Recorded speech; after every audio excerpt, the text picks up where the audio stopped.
Toronto, Blue Jays pitcher Aaron Sanchez sat inside manager John Gibbons' office answering questions about his injury and being shut down for the rest of the 2017 season. "Good job," Gibbons said after Sanchez finished, looking at his star right-hander like a proud father watching his son deliver a commencement speech. Sanchez did do a good job clarifying why blisters kept cropping up on his right middle finger this year. "Turns out the root of the problem is a pulley strain in the ligament in the middle finger, and with rest the problem should finally be resolved.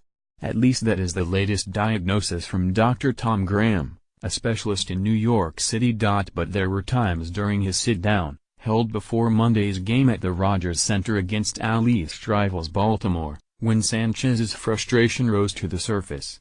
He dropped an S-bomb at one point and barely seemed able to control his irritation. Yet, keep it together he did, though who could blame Sanchez if he did cuss and look plain miserable?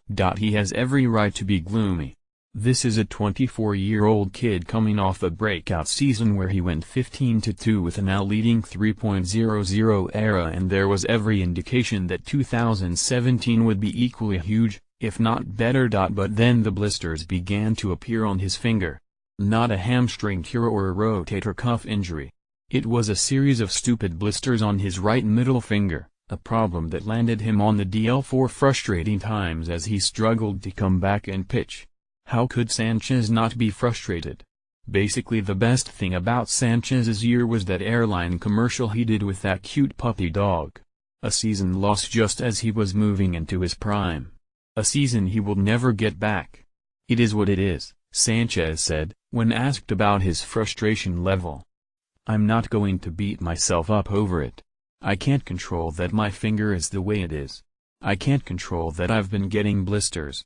I mean, like I said, this game is already hard enough to get guys out. If I'm going to complain about this, I'll drive myself crazy. That's one thing I'm not going to do." Sanchez and Jays GM Ross Atkins said time is the solution and Sanchez won't pick up a ball until the finger is totally healed. They're confident that will happen before spring training next year. "It's never a relief when you have a ligament tendon issue in any part of your body, but at the same time clarity is a good thing to have," Atkins said. "We're confident that Aaron will return to full form." Atkins said the organization will continue to gather as much information as possible in their efforts to help Sanchez exorcise his blister demons, adding that dealing with injuries like the one Sanchez has is an ongoing process. "Our strategy has always been work with the information that we have and continue to learn, not make assumptions that what we know is right. Stay open-minded, continue to gather information, look for different ways and avenues to make the best decisions and include the player in the process," Atkins said. "This is not something where there's a ton of research around. There's not something that is a silver bullet fix. It's a matter of trying to work with the player and come up with the best solutions that help put him in the position to have success." Sanchez refused to put the blame on the balls MLB is using now, though numerous pitchers have complained about the new balls, including Sanchez's teammate Marcus Stroman. Atkins said MLB is continuing to research the balls at the University of Massachusetts Lowell, and they are confident that if there is a problem it will be addressed. "I've had blisters prior, so I'm not going to blame the ball on being the issue," Sanchez said. And then he got up and left the room.